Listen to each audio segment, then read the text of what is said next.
Hello' friends, welcome to anise kitchen. আজি মই কলডিল আৰু লোকেল চিকেনৰ আঞ্জা এখনৰ ৰেচিপি আপোনালোকৰ লগত শ্বেয়াৰ কৰিম। আশা কৰোঁ আপোনালোকে ভাল পাব। আহকচোন মই কেনেকৈনো বনাওঁ আপোনালোকক দেখুৱাওঁ। এই আঞ্জাখন বনাবলৈ ইনগ্ৰিডিয়েণ্টছ লাগিব কলডিল এটা আৰু 300 গ্ৰাম লোকেল চিকেন লৈছোঁ।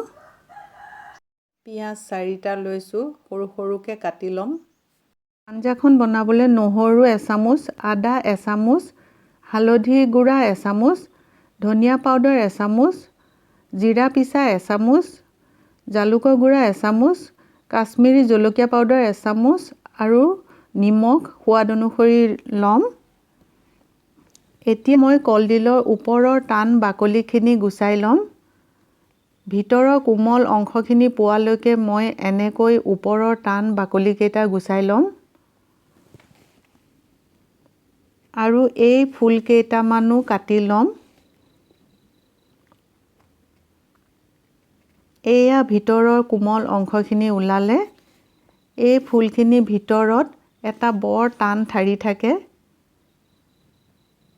এইডাল ঠাৰি। এই ঠাৰিকেইডাল এনেকৈ গুচাই ল'ম। কেইটামান ফুলহে দিম, বেছি নিদিওঁ।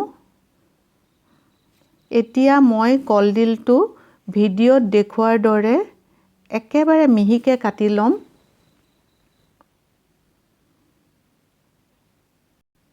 আপুনি চপিং বৰ্ডো ব্যৱহাৰ কৰিব পাৰে।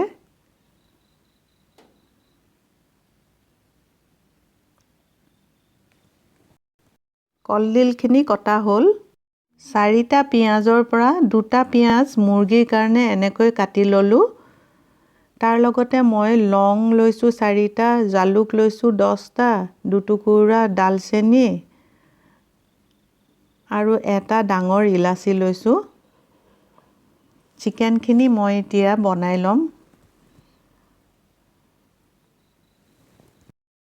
এটা পেনত 1 টেবুল চামুচ মিঠাতেল গৰম কৰি ল'লোঁ। এতিয়া গোটা গৰম মছলাখিনি গৰম তেলত 5 ছেকেণ্ডমান ভাজি লওঁ। এয়া ভজা হ'ল। এতিয়া কাটি লোৱা পিঁয়াজখিনি অলপ ভাজি লওঁ। বেছি ভাজিব নালাগে, পিঁয়াজখিনি গুলপীয়া হোৱালৈকে ভাজিলেই হ'ব। এতিয়া আদা নহৰু পেষ্টখিনি পানীত মিলাই লওঁ। পানীত মিলাই ল'লে এনেকৈ মছলাখিনি জ্বলি যোৱাৰ ভয় নাথাকে। আদা নহৰু পেষ্ট 1 চামুচ মিলালোঁ ইয়াতে। অলপ ভাজি লওঁ।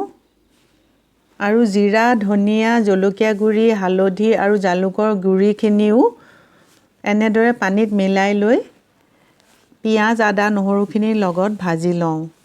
এনেকৈ মছলাখিনি পানীত মিলাই ল'লে জ্বলি যোৱাৰ ভয় নাথাকে। নিমখ নিজৰ সোৱাদমতে যোগ কৰি দিলোঁ। চিকেনখিনিও যোগ কৰি দিলোঁ। ভালকৈ ভাজি লৈ ঢাকন মাৰি কম জুইত 10 মিনিটমান সিজিব দিওঁ। কলডিলখিনি বেলেগে ভাজি ল'ম। তাৰ কাৰণে 4টা ইলাচি, 4টা লং, 2 টুকুৰা ডালচেনি, 3টা শুকান জলকীয়া আৰু 3টা তেজপাত লৈছোঁ। জলকীয়াকেইটা মই ভাজি ল'ম। প্ৰথমতে অলপ মিঠাতেল এখন কেৰাহীত গৰম কৰি ল'লোঁ। ইয়াতে গোটা শুকান জলকীয়া 3টা ৰঙচুৱাকৈ ভাজি লওঁ। এয়া ৰঙচুৱা হ'ল। এই জলকীয়াকেইটা দি কলডিলৰ ভাজিখন মই গাৰ্নিছ কৰিম। এই তেলতে আৰু অলপ তেল গৰম কৰি গোটা লং, ইলাচি, ডালচেনি আৰু তেজপাতকেইটা 5 ছেকেণ্ডমানৰ কাৰণে ভাজি লওঁ। এতিয়া কাটি লোৱা পিঁয়াজখিনি ইয়াতে গুলপীয়া ৰং হোৱালৈকে ভাজি ল'ম। এতিয়া ইয়াতে আদা নহৰু পানীত গুলি লোৱা পেষ্টখিনি অলপ ভাজি ল'ম। ইয়াৰ লগতে জিৰা, ধনিয়া, জলকীয়া গুড়ি, হালধি আৰু জালুকৰ গুড়িখিনি পানীত মিলাই লৈ ভাজি ল'ম। মছলা ভজা হ'ল। এতিয়া কলডিলখিনি ইয়াতে যোগ কৰি দিলোঁ। অলপ পানী মিলাই দিলোঁ।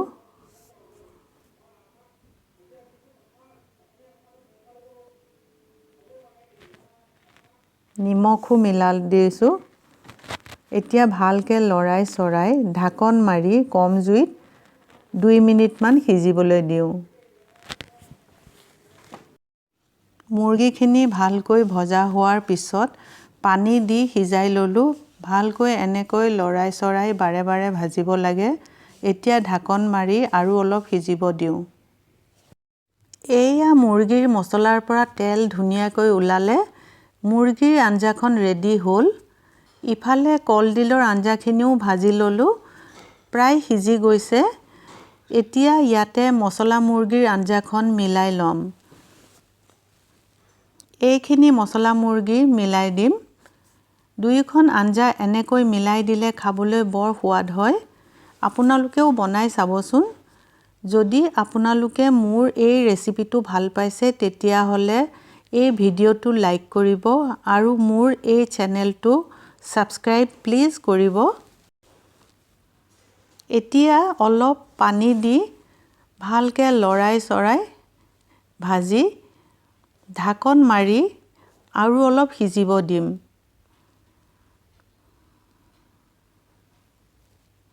ঢাকন মাৰি 1 মিনিটমান সিজিব দিম।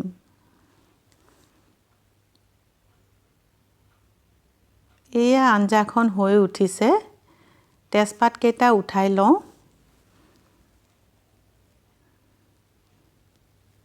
আকৌ ভালকৈ লৰাই চৰাই আকৌ এবাৰ ঢাকন মাৰি ল' মিডিয়াম ফ্লেমত 1 মিনিট সিজিব দিওঁ।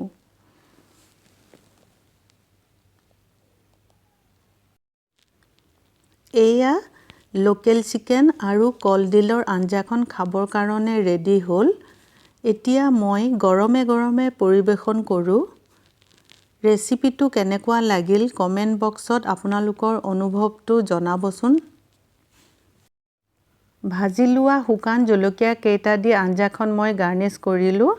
যদি আপোনালোকে মোৰ এই ভিডিঅ'টো ভাল পাইছে তেনেহ'লে প্লিজ ভিডিঅ'টো লাইক কৰিব, শ্বেয়াৰ কৰিব আপোনাৰ বন্ধু আৰু পৰিয়ালৰ সদস্যৰ লগত, ছাবস্ক্ৰাইব কৰিব মোৰ চেনেলটো।